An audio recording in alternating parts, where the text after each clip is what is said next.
Assalamualaikum warahmatullahi wabarakatuh. Innal hamdalillahi nahmaduhu wa nasta'inuhu wa nastaghfiruh wa na'udzu billahi min shururi anfusina wa min sayyiati a'malina may yahdihillahu fala mudhillalah wa may yudlil fala hadiyalah. Asyhadu an la ilaha illallah wa asyhadu anna Muhammadan abduhu wa rasuluh. Allahumma salli wa sallim ala nabiyyina Muhammad wa ala alihi wa ashabihi ajma'in. Allahumma anfa'na bima 'allamtana wa 'allimna ma yanfa'una wa zidna ilman wa amalan wa adaban wa fikhan fid din ya rabbal alamin.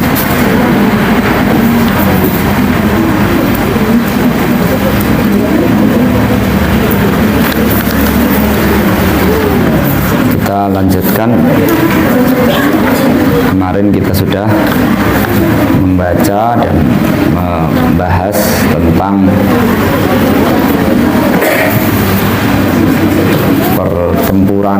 pertarungan antara setan dan manusia.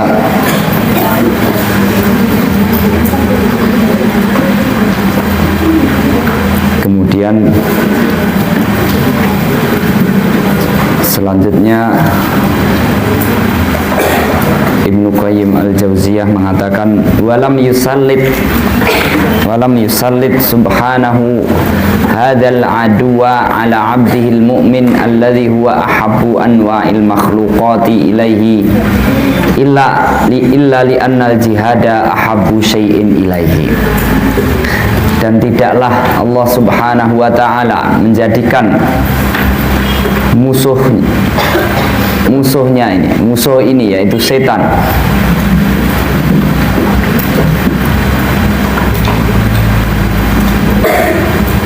menyerang atau menguasai hambanya yang beriman, yang padahal yang beriman itu adalah makhluk Allah yang paling dicintainya. Kenapa makhluk Allah yang paling dicintainya Allah jadikan setan menyerangnya, menguasainya? Allah jadikan seperti itu li'annal jihad, bukan lain karena li'annal jihada ahabbul syai'in ilaihi. Karena jihad adalah amalan yang paling Allah cintai.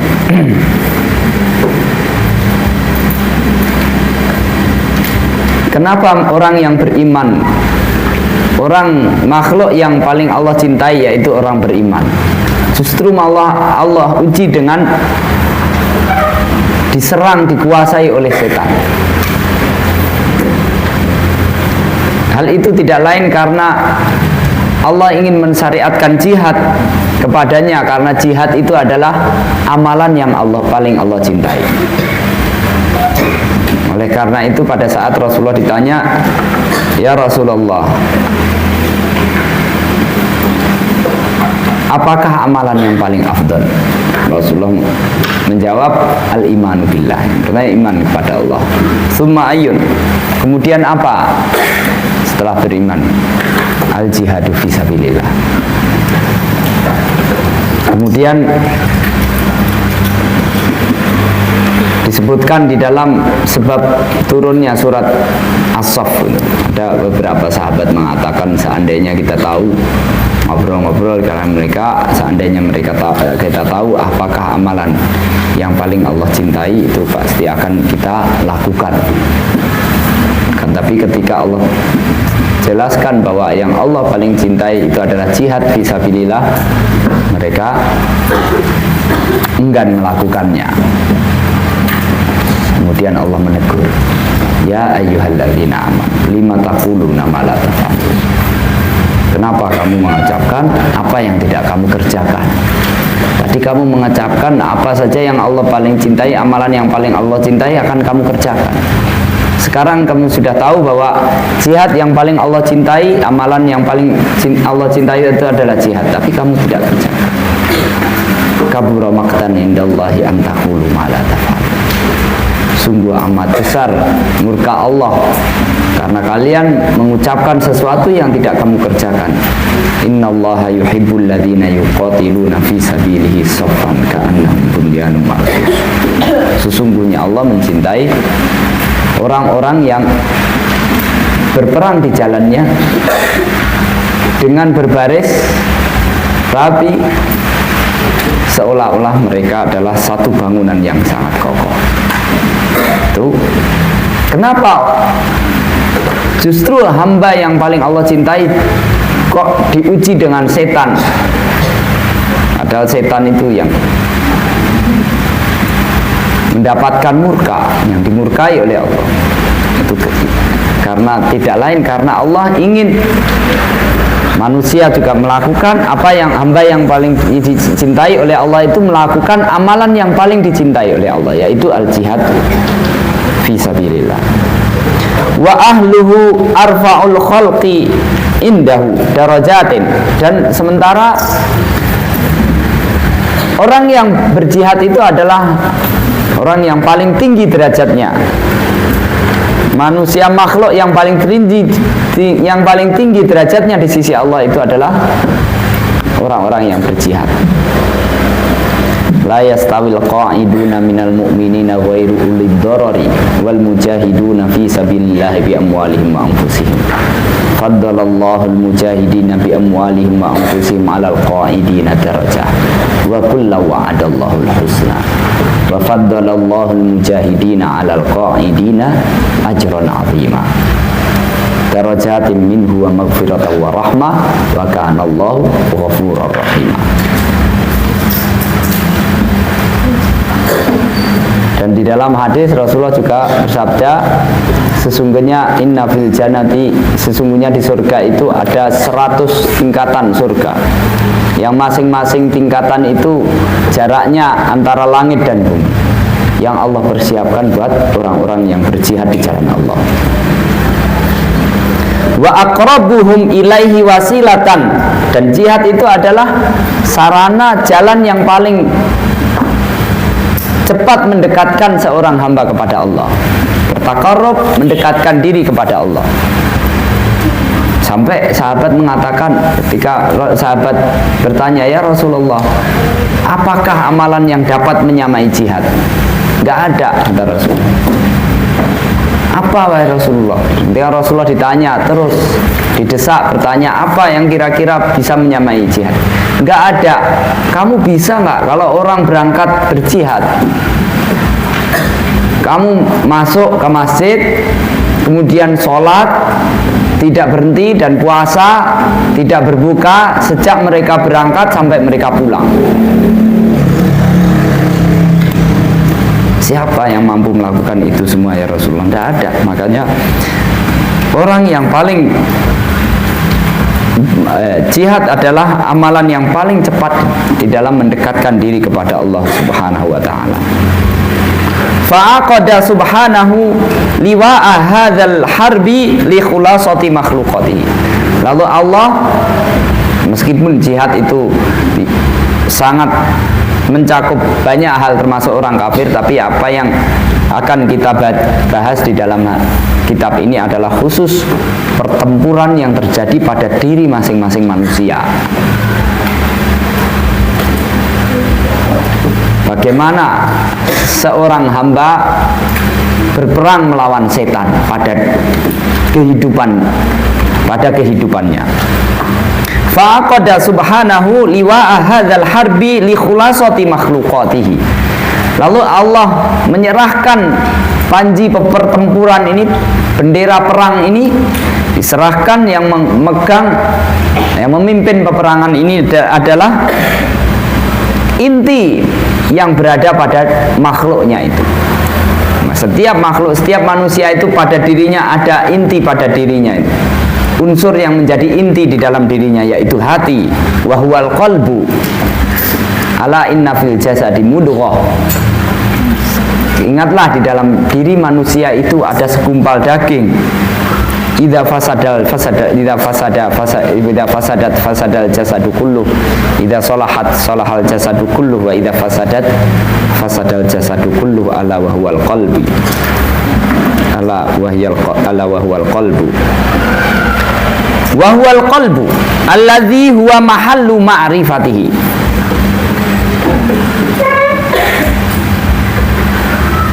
Hati ini sangat dunianya sangat luas hati.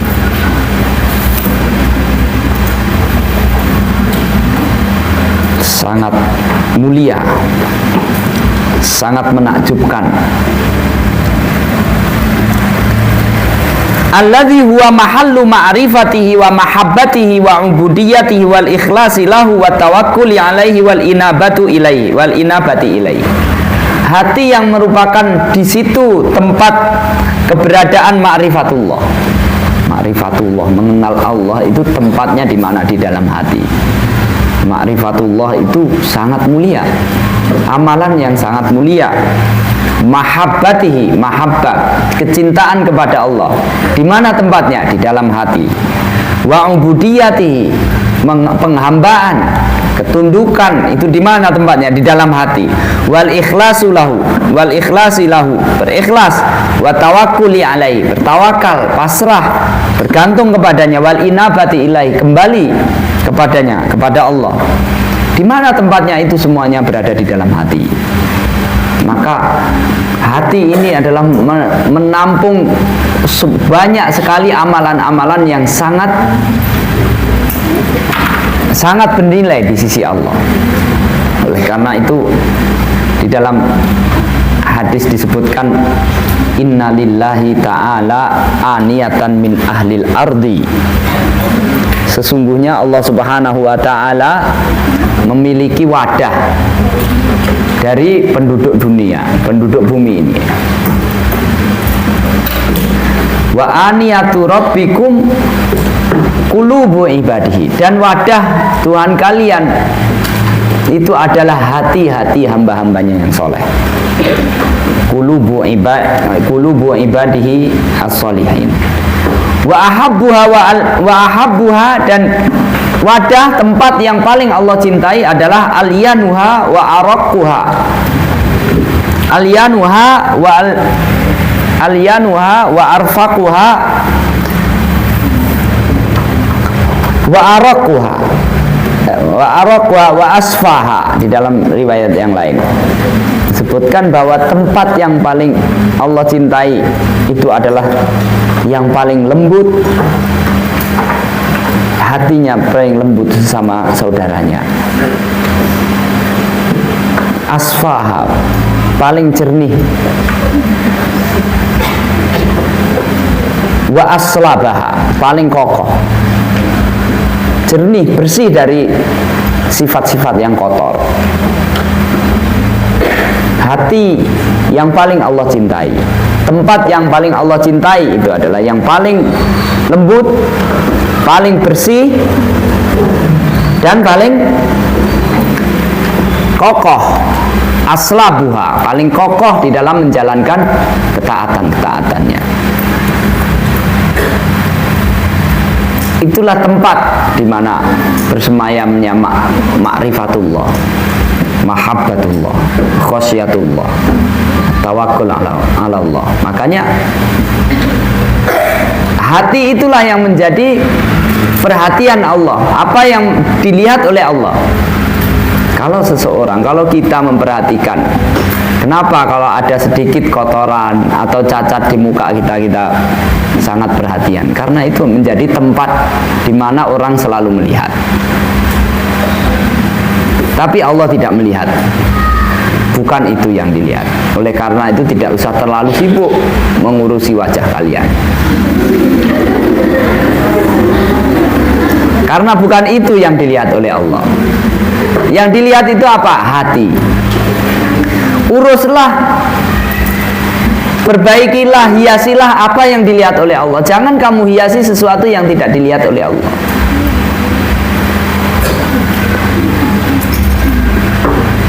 Salah itu. Kalau kamu menghiasi sesuatu yang tidak dilihat oleh Allah, berarti kamu salah di dalam berhias. Jangan sampai Allah itu menjadi yang paling tidak kamu hiraukan perhatiannya. Semua orang yang memperhatikan kamu pedulikan, kamu perhitungkan. Tapi Allah memperhatikan kamu, tidak kamu hiraukan. Dan yang paling menjadi pusat perhatian pada dirimu itu adalah hati dan amal perbuatan kalian. Nah, ini hati itu adalah tempat yang paling Allah perhatikan pada diri manusia. Dan di situ tempatnya amalan-amalan yang sangat Allah cintai, yaitu khasyatullah, mahabbatullah, ma'rifatullah.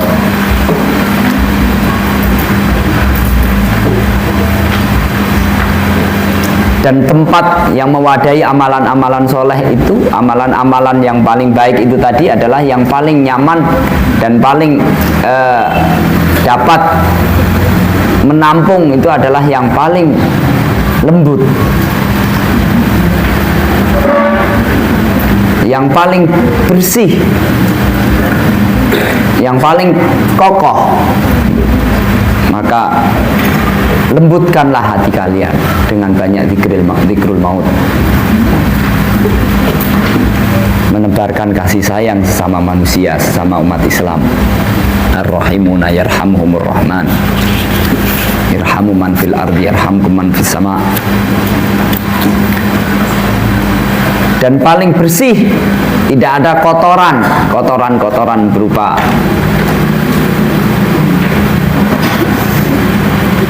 kemungkaran hati.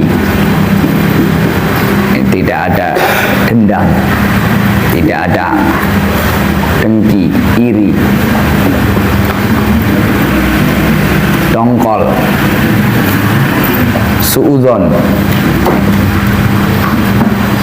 Kalau itu tidak dibersihkan dari kotoran-kotoran itu, maka amalan-amalan yang baik itu tadi akan tidak nyaman tinggal di situ.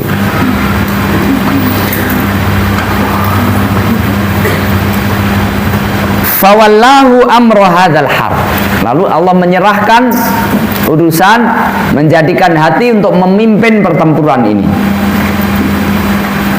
Wa ayyadahu bijundin minal malaikati la yufariqunahu. Lalu Allah menguatkan dengan pasukan dari malaikat yang tidak pernah meninggalkannya, malaikat yang terus silih berganti menjaganya.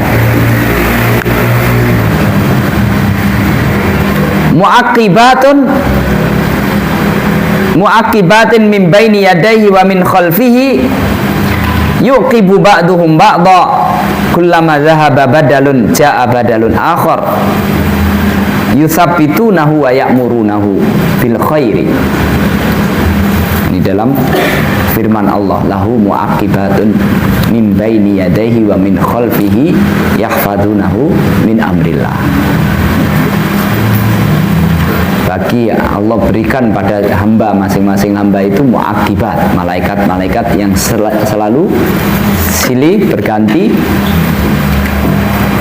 min baini yadayhi, dari depan dan dari belakangnya, yahfazunahu min amrillah, selalu menjaganya dari bencana atas perintah Allah. Ini diungkapkan oleh Ibnul Qayyim, kullama dhahaba badalun ja'a badalun akhar yusabbitunahu wa ya'murunahu bil khair. Mengokohkan dia dan selalu menyarankan kebaikan, menyarankan untuk berbuat baik. Wa yahuddunahu alaihi, memberikan dorongan-dorongan, motivasi agar dia mau berbuat kebaikan. Wa ya'idunahu bi karamatillah, lalu mengiming-imingnya dengan karamah Allah. Kalau kamu berbuat baik akan mendapatkan kemuliaan dari Allah Subhanahu wa taala. Wa yusabbirunahu, menyabarkannya agar sabar. Wa yaquluna innama huwa sabrusa, para malaikat itu mengatakan kepadanya, membisikkan kepadanya, ini sabar sebentar saja. Waqad istarahta rahatal abad, setelah kamu sebentar aja kamu bersabar, nanti kamu akan istirahat selamanya. Summa amadahu subhanahu bijundin akhar min wahyihi wa kalamihi. Ini ada malaikat yang selalu memberikan bisikan-bisikan kebaikan, melindungi, menjaga kamu dari keburukan.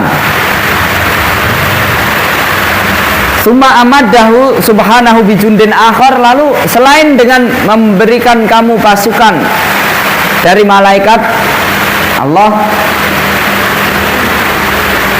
menguatkan lagi dengan pasukan yang lain, dengan tentara yang lain, bijundin akhar min wahyihi wa kalamihi, yaitu tentara Allah berupa Al-Quran, berupa wahyu, berupa firman-Nya. Al-Quran ini dibaca saja kadang memberi manfaat, seperti kalau kita melindungi diri dengan membaca ayat kursi. Orang baca ayat kursi itu otomatis akan terlindungi dari setan. Kalau dibaca pagi akan terlindungi sampai sore, baca sore akan terlindungi sampai pagi. Dan tetapi yang lebih penting daripada itu adalah petunjuk-petunjuknya. Karena petunjuknya itulah yang akan menjadi senjata utama kamu. Selain dia keberadaannya sendiri, Al-Quran itu, Al-Quran kamu baca sendiri itu akan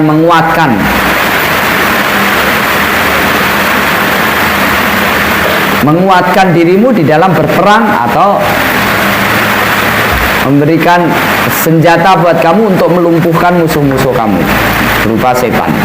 Fa'arsala ilaihi rasulahu, lalu Allah mengutus rasulnya, mengirim rasulnya, wa anzala ilaihi kitabahu, Allah menurunkan kitab bersamanya, fazdada quwwatan ila quwwatihi, lalu semakin kuat dia, selain dia kekuatan yang dia miliki semakin tambah kuat lagi. Wa madadan ila madadihi, semakin bertambah bala tentaranya, pasukannya.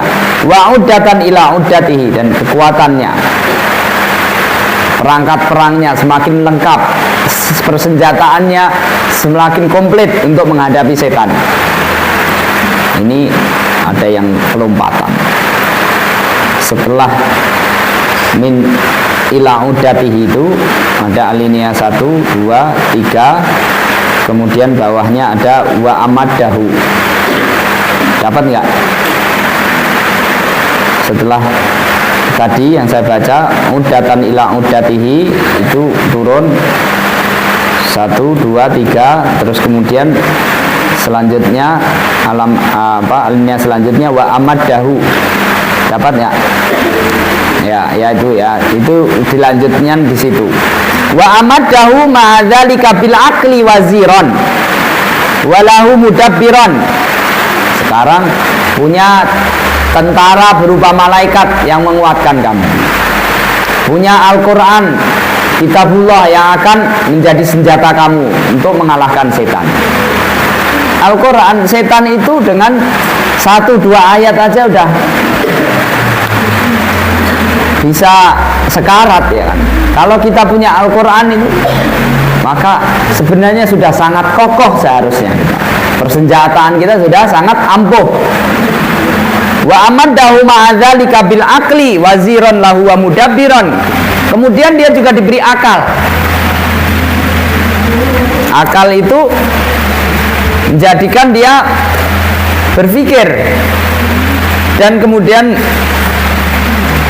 mengatur strategi peperangan, memahami bagaimana jebakan-jebakan setan, kemudian mengatur bagaimana pertempuran itu supaya terus mengalami kemenangan.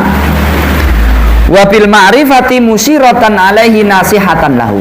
Kemudian selain diberikan akal, Allah berikan ilmu kepadanya, pemahaman. Maka penting orang yang pemahaman ilmu itu sangat penting. Man salaka tariqan yaltamisu fihi ilman sahalallahu lahu tariqan ilal jannah.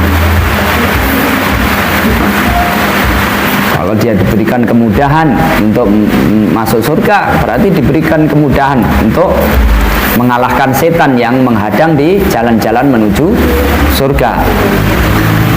Nah, dengan pemahaman itu dapat memberikan nasihat kepadanya, saran-saran dan nasihat kepadanya, wabil imani musabbitan lahu wa muayyidan wa nasiron. Kemudian dengan keimanan, ini persenjataan yang lain, senjata yang lain. Kamu akan dikokohkan dengan akal, kemudian dengan selain akal, kemudian diberikan ilmu. Selain dengan ilmu, kamu juga punya iman, diberikan keimanan yang akan mengokohkan, meneguhkan kamu, menjadikan kamu semangat dan menjadikan kamu menang. Wabil yakini kasifan lahu an haqiqatil amri. Dan kamu juga memiliki keyakinan, diberikan keyakinan pada diri kamu, sehingga dengan keyakinan itu kamu memahami sesuatu, memahami persoalan itu sesuai dengan hakikatnya. Tidak mudah tertipu dengan hiasan-hiasan yang semu. Karena yang paling nampak itu adalah perhiasan yang dari luar. Tapi orang itu pada hakikatnya bukan perhiasan yang, meskipun pada diri manusia, kalau kita lihat manusia saja, ketika berhias maka yang pertama kali dapat dilihat itu adalah perhiasannya. Baik itu pakaiannya, cara berpakaiannya dan yang lain-lain. Itu yang paling. Tapi manusia itu baik buruknya bukan ditentukan oleh pakaiannya. Maka jangan terkecoh. Begitu juga dengan yakin, keyakinan ini akan kita bukan hanya sekedar seperti itu ibaratnya. Kita melihat dunia, melihat hakikat jagat raya ini, melihat dunia dan akhirat itu sebagaimana hakikatnya. Semuanya itu adalah milik Allah dan semuanya akan fana. Dan tidak ada di dunia ini tidak akan wujud kecuali atas wujudnya Allah Subhanahu wa ta'ala. Sehingga tidak ada yang patut untuk diibadahi, untuk orang itu tunduk dan patuh kepadanya kecuali Allah Subhanahu wa ta'ala. Itu diantara hakikat. Sementara dunia ini semu, Allah menjadikan sebab musabab. Kita jangan sampai terkecoh dengan sebab musabab. Sebab musabab itu sekedar kita lakukan karena Allah perintahkan. Tapi jangan sampai itu menjadikan ketergantungan kita kepada sebab musabab itu sendiri. Tapi ketergantungan kita adalah kepada yang menciptakan sebab itu sendiri, yaitu Allah Subhanahu wa ta'ala. Hatta ka'annahu yu'ayyina ma wa'adallahu bihi awliya'ahu wa hizbahu. Dari situ wa hizbahu itu kembali kepada yang atas tadi ya. Wa hizbahu ala jihadi a'da'ihi.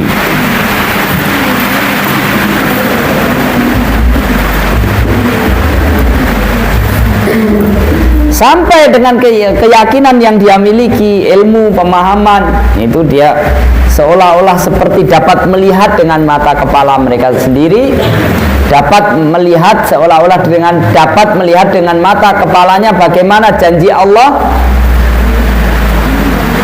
untuk menolong dirinya mengalahkan musuhnya.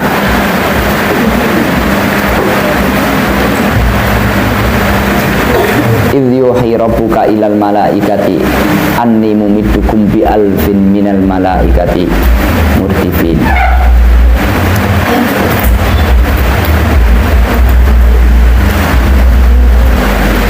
Seolah-olah dapat melihat bagaimana tentara-tentara Allah itu mengalahkan musuh-musuhnya.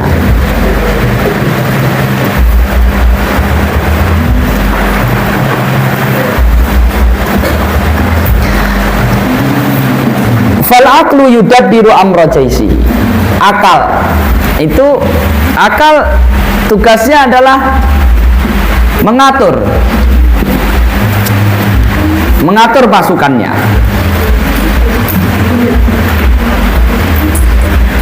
Wal ma'rifatu tad'u lahu umural harbi wa asbabiha. Tad'u lahu umural harbi wa asbabaha fi mawadi'iha la'iqatu biha. Kemudian pemahaman ilmu yang dia miliki itu akan meletakkan perkara-perkara peperangan dan unsur-unsur peperangan itu pada tempatnya masing-masing yang tepat.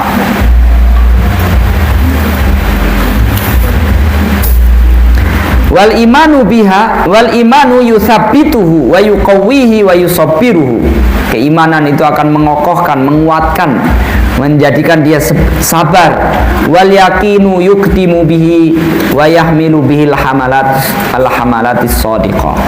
Dengan keyakinan dia maju berperang, dia menyerang dan melakukan serangan-serangan kepada setan dengan serangan-serangan yang kuat, yang sebenarnya. Ini gambaran peperangan, formasi pasukan dan persenjataannya yang dimiliki oleh seorang yang beriman. Maka perhatikan itu. Perhatikan unsur-unsur yang digambarkan di situ supaya kamu dapat mengetahui sebenarnya mana saja unsur-unsur kekuatan yang bisa kamu gunakan untuk mengalahkan setan.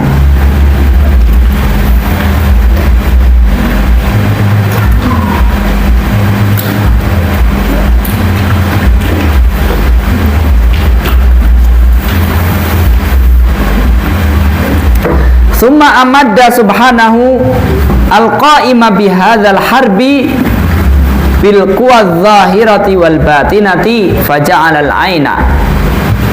Kemudian Allah mengukuhkan lagi, memberikan kekuatan lagi orang yang melakukan peperangan melawan setan ini dengan kekuatan lahir maupun kekuatan batin. Kekuatan fisik maupun kekuatan non fisik. Faja'alal aina tali'atahu. Ini yang tadi itu adalah kekuatan-kekuatan yang tidak nampak, kekuatan-kekuatan gaib. Kekuatan-kekuatan non fisik. Tapi itu sangat kuat. Sekarang diperlihatkan kekuatan-kekuatan yang nampak, yang fisik. Faja'alal aina tali'atahu. Allah berikan kepadanya mata sebagai pengintainya, sebagai radarnya. Wal udhuna sahiba khabarihi. Telinga sebagai informannya, yang memberi informasi. Wal lisana turjumanahu. Lisan sebagai penerjemahnya, sebagai juru bicaranya. Wal yadaini wal rijlaini a'wanahu. Tangan dan kakinya sebagai pembantu-pembantunya. Wa aqama malaikatahu wa hamalata arsyihi yastaghfiruna lahu wa yas'aluna lahu ayyaqiyahu as-sayyiati wa yudkhilahul jannati. Ini adalah perangkat fisik yang diberikan oleh Allah untuk mengalahkan setan. Bagaimana mata digunakan untuk membaca Al-Quran, maka setan dengan begitu akan lumpuh. Mata digunakan untuk melihat ayat-ayat Allah, melihat langit, dia melihat kebesaran Allah. Inna fi khalqis sama inna fi khalqis samawati wal ardi wa ikhtilafil laili wan nahari la ayatin liulil albab. Bangun tidur lihat langit, digunakan mata. Kemudian dari mata itu kalau dia gunakan untuk melihat ayat-ayat Allah, dia langsung menguatkan hati. Hati itu adalah pemimpin peperangannya. Nah, ini mata ini adalah salah satu bala tentara fisiknya. Afala yang turuna ilal ibili kaifa khuliqat wa ilas samai kaifa rufi'at wa ilal jibali kaifa nusibat wa ilal ardi kaifa sutihat. Mata digunakan untuk melihat ayat-ayat. Innallaha falikul habbi wan nawa yukhrijul hayya minal mayyiti wa mukhrijul mayyiti minal hayy.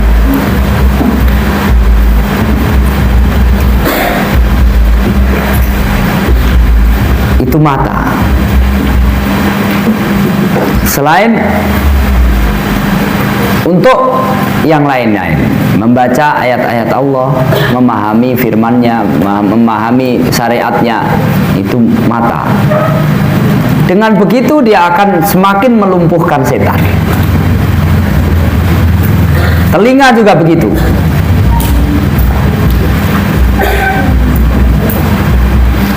Dia gunakan untuk mendengar alladzina yastami'unal qaula fayattabi'una ahsana. Mendengarkan ucapan-ucapan. Semua ucapan didengarkan, kemudian dipilah-pilah mana yang paling baik. Dengan begitu apa yang dia dengar itu merasuk ke dalam hatinya. Semuanya ini, hati ini tidak bisa menangkap langsung.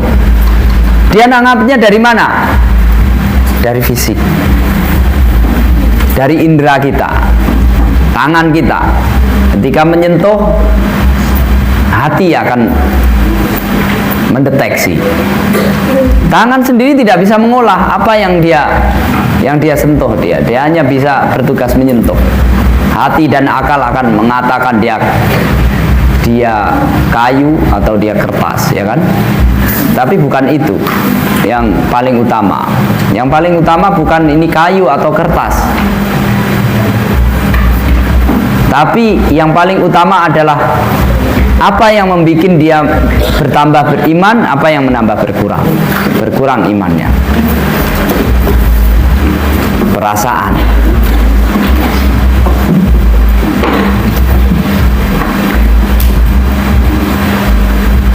Wal lisana turjumana. Lisan sebagai penerjemahnya, juru bicaranya. Nah, kalau juru bicaranya ini kacau, maka akan merusak yang lainnya. Makanya di dalam hadis disebutkan setiap hari anggota tubuh itu mencela lisan. Kamu begini, kamu begitu. Kamu bikin kita ini, nasib kita ini tergantung pada pekerjaan kamu. Kalau kamu baik, kita ini jadi nyaman. Makanya lisan. Man kana yu'minu billahi wal yaumil akhir falyaqul khairan.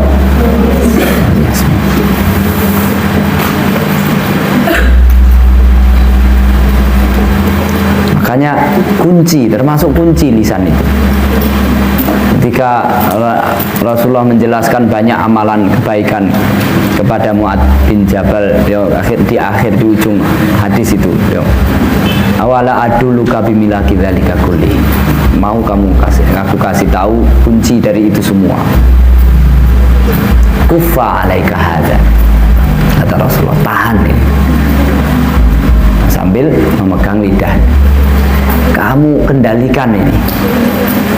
Lidah kamu ini. Wa inna lamu akhadzuna bima natakallamu bihi ya Rasulullah. Ya Rasulullah, apakah kita akan mendapatkan siksa gara-gara apa yang kita ucapkan? Sakilatka ummuka ya Mu'adz. Fahal yakubun nasu finnari ala wujuhim aw ala manakhirihim illa hasaidu al-sinati. Juga di dalam hadis yang lain disebutkan, ya Rasulullah, sesungguhnya Islam ini, syariat Islam ini masalah banyak sekali, saya tidak bisa fokus. Maka tunjukkanlah satu amalan yang aku tekuni, dapat aku pegang, aku tekuni. Rasulullah menjawab, la yazalu lisanuka rotban min dzikrillah. Ini yang paling banyak setan ini, kemungkinan yang paling banyak dikuasai setan itu nanti di mulut. Nanti akan digambarkan bagaimana setan itu menguasai pos-pos itu. Nah, ini yang diantaranya banyak ditongkrongin setan ini di mulut ini. Makanya mau baca Quran berat. Kalau kamu baca Quran berat itu barangkali banyak setan bercokol di situ.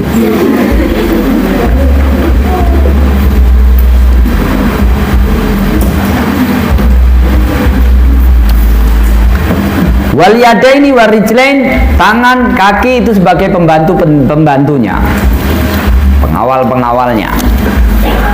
Kaki jangan sampai mengantarkan ke tempat kira-kira di situ peluang untuk berbuat dosa itu besar. Hendaknya kaki mengantarkan ke tempat di mana-mana peluang untuk mendapatkan kebaikan itu besar. Memilih tempat. Sampai ketika kisah orang yang membunuh 100 orang itu kan, kamu tahu, itu disarankan kamu pindah ke tempat itu kaki yang mengantarkan. Penting menentukan tempat itu terkadang penting, tapi yang paling penting memang hati itu sendiri. Tapi tempat itu akan membantu hati.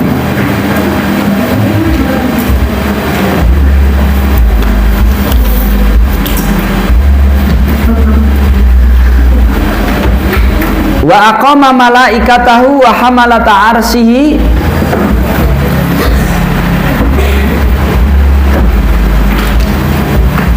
dan Allah kemudian menugaskan malaikat-malaikatnya dan para malaikat yang memikul ars, yastaghfiruna lahu wa yas'aluna lahu ayyaqiyahu sayyiati wa yudkhilahul jannah.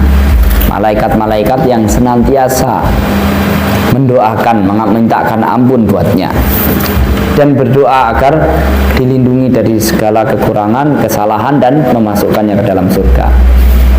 Bagaimana disebutkan dalam surat Ghafir itu ya, alladzina yahmiluna al-arsha wa man hawlahu yusabbihuna bihamdi rabbihim wa yu'minuna bihi wa yastaghfiruna lilladzina amanu rabbana wasi'ta kulla syai'in rahmatan wa ilman faghfir lilladzina tabu wattaba'u sabilaka wa qihim adzabal jahim. Itu doa malaikat. Kita kalau beriman, kita bertobat, itu didoakan oleh para malaikat.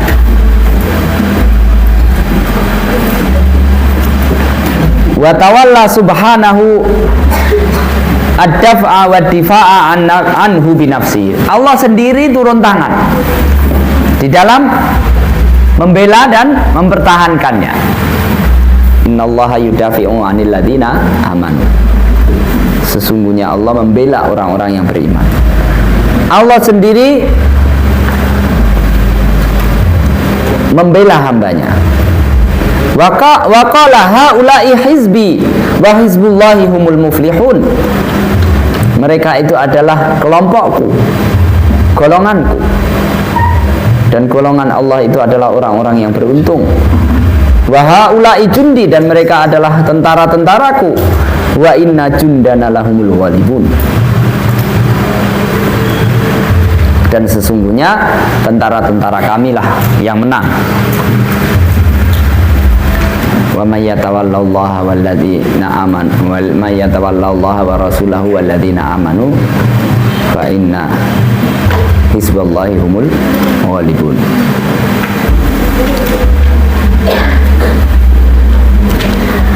Wa 'allama ibadahu kaifiyata hadzal harbi wal jihad. Kemudian Allah mengajarkan bagaimana penyelenggaraan peperangan ini, jihad ini. Faja'alaha lahum fi arba'i kalimat. Peperangan ini Allah jadikan pada 4 tahapan, 4 poin. Faqala ya ayyuhalladzina amanu sabiru wa sabiru wa rabitu wattaqullaha la'allakum tuflihun. Kalau mau kamu menang, wahai orang-orang yang beriman, sabar pertama. Yang kedua, musabara, as-sabru, al-musabara, al-murabatah, terus kemudian at-taqwa. La'allakum tuflihun, supaya kamu menang. Kemudian di sini disebutkan wala yatimu amra hadzal jihadi illa bihadhil umuri al-arba'ah. Jihad ini tidak akan sukses, tidak akan berhasil kecuali dengan melalui 4 tahapan ini. Fala yatimu lahus sabru illa bimusabarah. Yang pertama adalah sabar. Sabar. Sabar untuk melakukan peperangan. Peperangan itu bentuknya apa? Melakukan amal kebaikan, meninggalkan amal keburukan. Sabar. As-sabru 'ala ta'ah. Pertama, as-sabru 'anil maksiyah. Terus as-sabru 'alal musibah.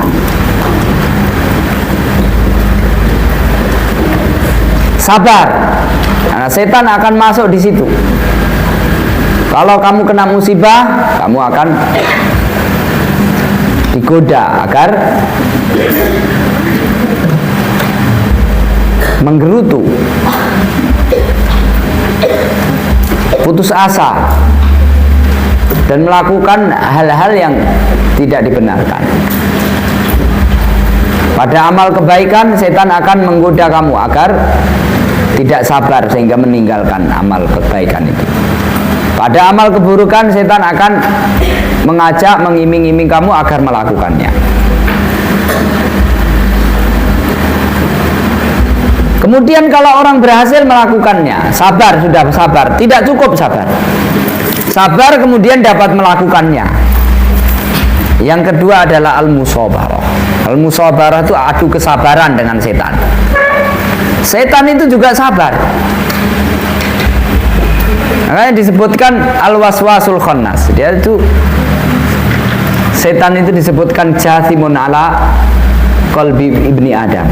Setan itu akan selalu nempel, nongkrong di hati anak manusia. Akan selalu di situ dia. Nggak akan kemana-mana. Kalau orang itu sedang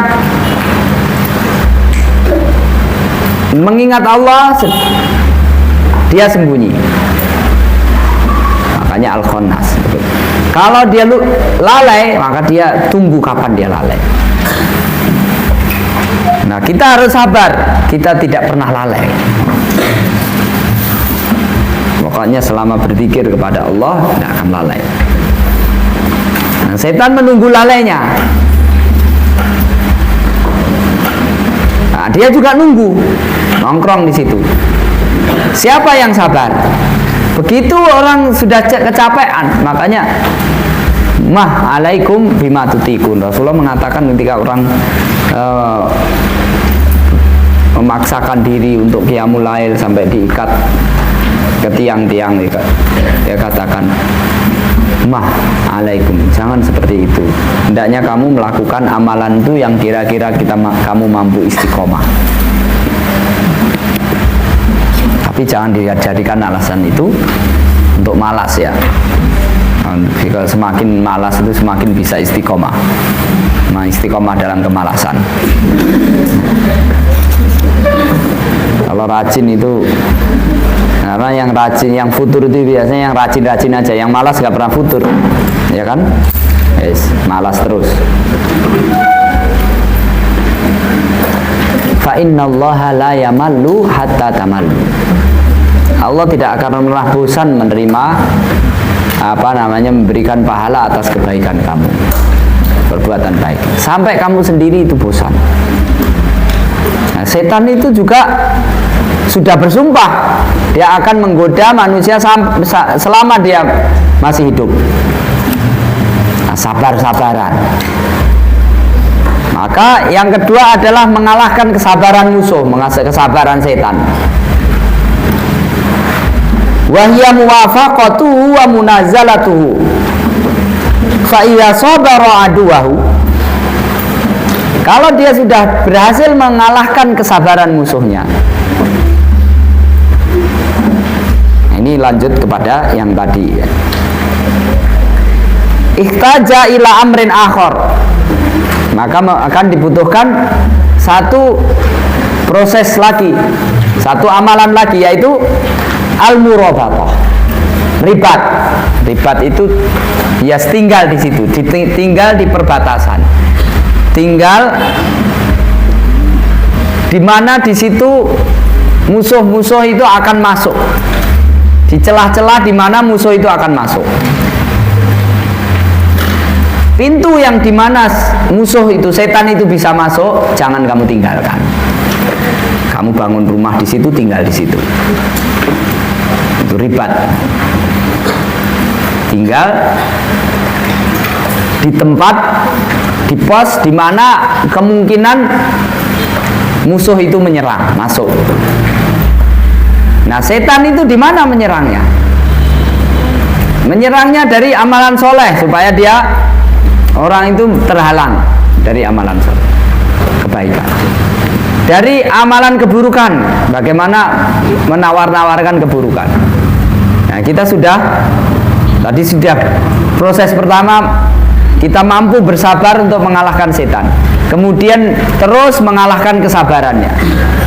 Proses selanjutnya adalah murabatah, mempertahankan.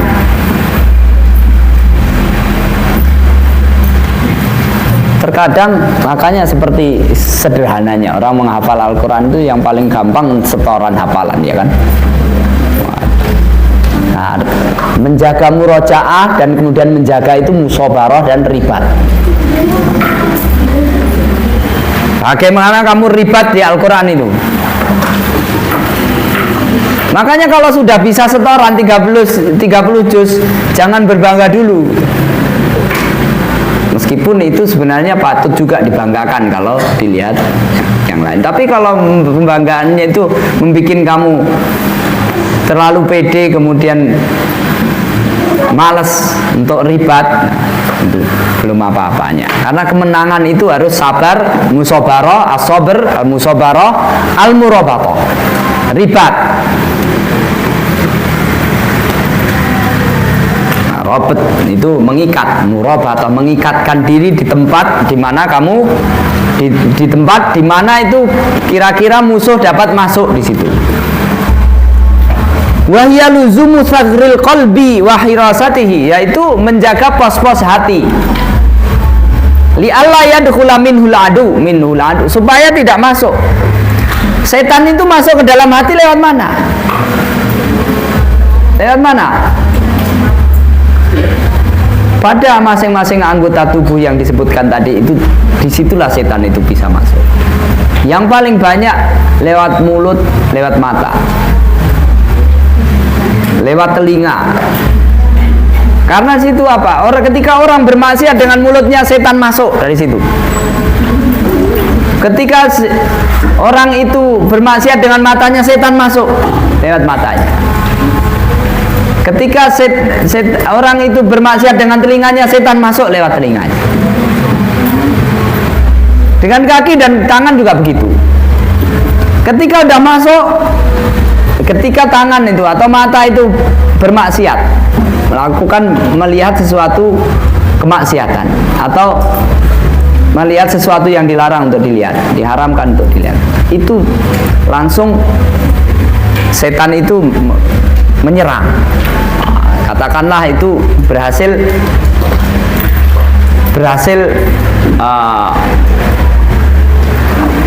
melukai. Nah, tapi serangan itu bagaimana dia sampai masuk ke dalam hati dan kemudian melumpuhkan? Itu masih perlu perjuangan dia. Orang itu kalau melakukan maksiat, kalau dia bertobat, setan itu kecewa setengah mati. Dan Allah sangat senang sangat senang sampai Allah menggambarkan, Rasulullah menggambarkan orang berdosa. Allah itu sangat senang kalau orang itu bertobat, berdosa kemudian bertobat. Melebihi senangnya orang itu kalau ketika dalam perjalanan bersafar dia membawa semua perbekalannya di kudanya, kemudian dia tidur. Ketika tidur itu semua kuda dan perbekalannya hilang. Kemudian setelah itu dia sangat sedih, dia cari-cari, dia ketika tidur lagi dia bangun itu sudah ada di situ. Saking senangnya dia bilang, ya Allah, Engkau adalah hambaku dan aku Tuhanmu. Itu dalam hadisnya begitu. Sampai saking senangnya itu dia mengucapkan sesuatu yang salah. Maka kalau kamu berbuat maksiat, itu sebenarnya masih ada kesempatan kamu bikin setan itu dongkol. Meskipun ketika kamu berbuat maksiat, itu satu poin kamu telah membuat setan senang. Tapi Allah masih buat kesempatan yang lain kalau kamu mau bertobat. Tapi setan akan terus berjuang supaya kamu melakukan israr. Bukan hanya melakukan fi'lul maksiyah, melakukan maksiat. Tapi setan akan berjuang kamu israr, ngulang lagi. Nah, enak kan maksiat kan? Lagi. Nah, sesekali lagi, kemudian lagi sampai dia menjadi kebiasaan. Nah, itu nanti akan bagaimana setan itu akhirnya melumpuhkan hati. Kalau sudah melumpuhkan hati, dia pegang kendali hati. Itu tangan yang harusnya digunakan senjata untuk melumpuhkan setan, dia akhirnya akan menjadi setan itu sendiri. Digunakan senjata untuk menuruti setan. Karena apa? Kendalinya sudah setan yang bercokol di dalam hati, kemudian yang mengendalikan anggota badan ini semuanya siapa? Hati. Nah, hati itu ketika dia masih bersih, dia dikendalikan untuk melawan setan. Mata untuk membaca Quran, untuk melihat Al-Quran, melihat ayat-ayat Allah. Mulut untuk membaca Al-Quran. Tapi ketika sebaliknya sudah setan berkuasa di sana, mata itu digunakan untuk hal-hal yang maksiat. Mulut juga begitu. Tangan juga begitu. Sudah lepas kendali. Yang mengendalikan setan. Tapi prosesnya tidak langsung begitu. Nanti ada perebutan kekuasaan. Kadang tangan itu mau berbuat maksiat, ditarik dengan perasaan berbuat baik, sampai bertarung di dalam hati. Maka di situ terkadang perang batin itu namanya ya. Ini sebenarnya maksiat, nggak bagus. Tapi setan itu membisiki ini bagus. Enggak, itu nggak bagus. Dia tahu kalau itu nggak bagus cara hati kecilnya, tapi itu bagus. Dia setan begitu. Jadi mana bisikan mana yang benar, itu perang batin. Maka jangan terlalu banyak tawar menawar dengan setan. Kalah nanti kamu lama-lama. Langsung katakan ini nggak bagus. Kata Allah nggak bagus, nggak bagus. Nah, udah. Karena setan begitu. Ketika membujuk Nabi Adam, ya kan?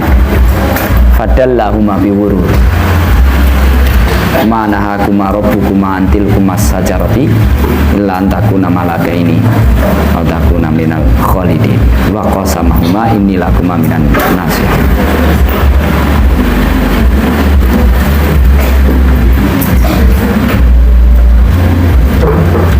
Wahia luzumu.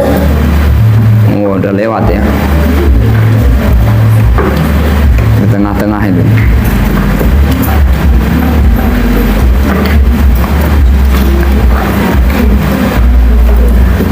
Baik, kita sampai ke sini ribat.